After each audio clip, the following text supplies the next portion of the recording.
महाराज जी, आप समझाते हैं कि हमें हमेशा हमारे माता पिता का सत्कार करना चाहिए, कभी भी उन्हें दुख नहीं पहुंचाना चाहिए। लेकिन कई बार माता पिता की इच्छा का पालन करना, उनकी बात मानना बहुत ही ज्यादा कष्ट या भार बन जाता है। महाराज जी शायद ये कहना चाह रहे हैं कि जब उनके लिए लड़का ढूंढते हैं तो वो इनको अनुकूल नहीं होता, तो फिर अगर ये मना करते हैं तो उनको कष्ट होगा। तो मतलब ये ऐसे में उनको मना करना चाहिए, फिर इनको बहुत एंजाइटी हो जाता है, बर्डन हो जाता है कि अब मेरे देखो, मन के अनुकूल। ये तो अभी चला है कि आप मना कर सकती हो, नहीं तो सैकड़ों वर्षों पीछे यही चला है कि माता पिता ब्याह तय करके आए और लड़की ना फोटो चलती थी, फोटो भी नहीं चलती थी पहले, तो ब्याह तय कर आए और ब्याह हो गया।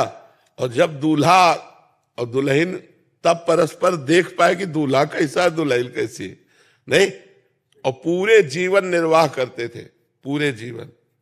तो हमें लगता है अब जैसे खुल गया है, अब तो देखे के ब्याह कर ले, इतने बहुत बड़ी कृपा है, नहीं तो रह के ब्याह करते, नहीं करते, लिव इन रिलेशन। ये सब गंदी बातें हैं, ये सब धर्म विरुद्ध बातें हैं।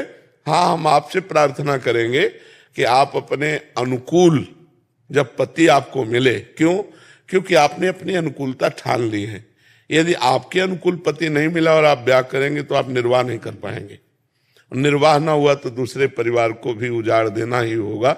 इसलिए भले माता पिता को इस बात पर दुख पड़े, लेकिन आप अपने अनुकूल वर्ग से ही ब्याह कीजिएगा और भगवान से प्रार्थना कीजिएगा कि आपके माता पिता को अनुकूल वर मिले और आप उसमें सम्मिलित हो जाए।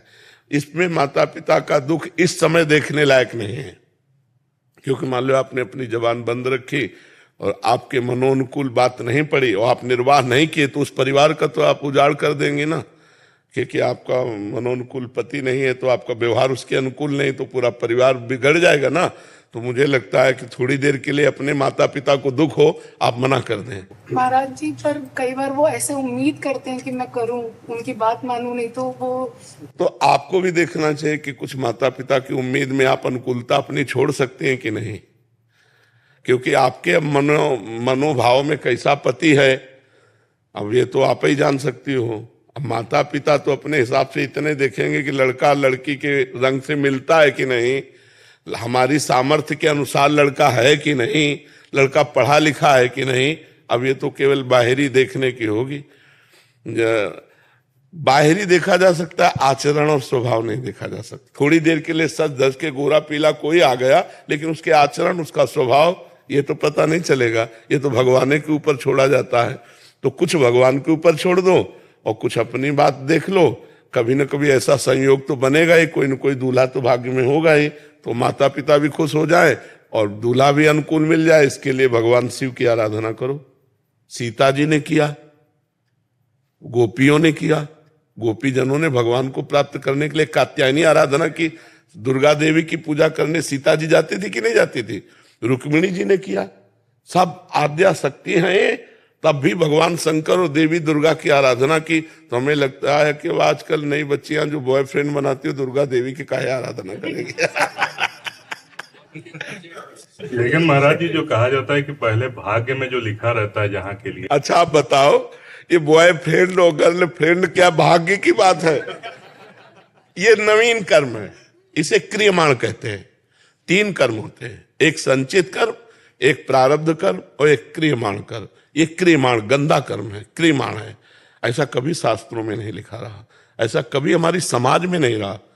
तो हमें लगता है बच्चा बहुत सावधान रहना, ज्यादा नाना करते हुए अवस्था मत व्यतीत कर देना कि हर रिजेक्ट करते रहो। कहीं किसी न किसी को अनुकूल बना के और गृहस्थी में जाओ।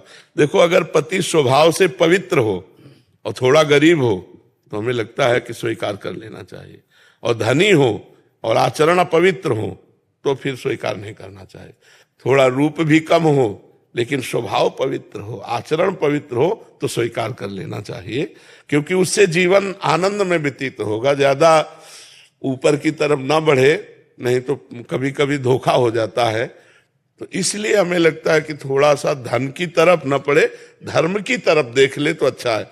अगर उसके धर्माचरण ठीक है, आसपास के लोग बता देते हैं आसपास के लोग, और पवित्र स्वभाव, थोड़ा रंग का काला भी हो तो चलेगा, तो ऐसे देख लो।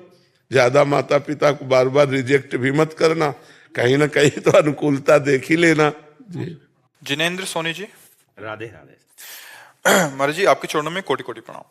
महाराज जी शाकाहार मेरे संस्कारों में है महाराज जी, पर जब मैं लोगों को समझाने की कोशिश करता हूं तो वो तर्क कुतर्क करते हैं महाराज जी, ऐसे में हम उनको समय समझाएगा, उनको समय समझाएगा।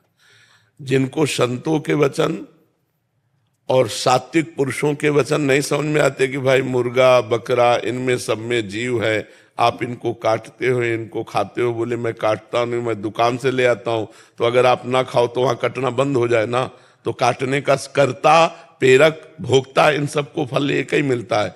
तो आप न कहीं हिंसा में है और इसका जब दंड आएगा तो आपको भोगना पड़ेगा। देखो ऐसे ऐसे निर्दयी लोग हैं जो जिंदा पशुओं को जला करके उनका मांस खाते हैं। कहते हैं दूसरे देश तो बहुत उन्नतिशील हैं। हाँ, तो क्या भोग मांस खाना शराब पीना इसको उन्नति समझते हो? अगर उन्नति समझते हो तो भ्रष्ट जीव हो तुम। क्या रुपया उन्नति है? आचरण पवित्र उन्नति है। यहाँ एक बार जिस स्त्री ने पुरुष का हाथ पकड़ लिया आजीवन निर्वाह किया, वह आज इसके साथ कल उसके साथ, पर हमारे देश का सदैव अनुकरण करते रहे अन्य देश वाले। आज हम गिर रहे हैं इसलिए कि हम अन्य देशों का अनुकरण करें। ये जो boyfriend girlfriend live in relation, ये हमारे देश का नहीं, हमारे शास्त्रों का नहीं है, ये अन्य देशों से आया हुआ आचरण है जिसको आज स्वीकृति मिल गई है। अब देखो एक लड़की एक बॉयफ्रेंड से 10 दिन बाद ब्रेकअप, दूसरा बॉयफ्रेंड 20 दिन बाद उससे ब्रेकअप, तीसरा, इसको क्या बोलोगे आप? व्यभिचार प्रवृत्ति बोली जाएगी ना। अरे हम कह रहे हैं किसी लड़की को अगर ऐसा है तो एक बच्चे को वरण कर लो और उसके माता पिता से मिल के ब्याह करो, गृहस्थी में चले जाओ, कोई परेशानी नहीं। हम और पक्ष पे नहीं है, एक पक्ष पे दोस्ती करो, व्यभिचार मत करो। और जब तुम्हारी दोस्ती पक्की हो जाए तो फिर गृहस्थ धर्म में चले जाओ। फिर और जैसे गृहस्थ का प्रयोग होता है एक आज हमारा जो गृहस्थ धर्म है बहुत संकट में है। मानो कई जगह व्यभिचार करने वाली लड़की, कई जगह व्यभिचार करने वाला लड़का, ये जब पाणी ग्रहण करेंगे तो मर्यादा में नहीं रहेंगे, क्योंकि ये पहले ही अपनी आदतें बिगाड़ चुके हैं। अब इनकी गृहस्थी कैसी रहेगी? पुरुष देख रहा है कि वो उनसे बात कर रहे हैं, वो देख रहा है उनके साथ जा रहे हैं, तो संबंध विच्छेद, संबंध का मिठास कहाँ रह गया, संबंध का भरोसा कहाँ रह गया, संबंध में विश्वास कहाँ रह गया, तो जीवन किस काम का? तो ये विदेश को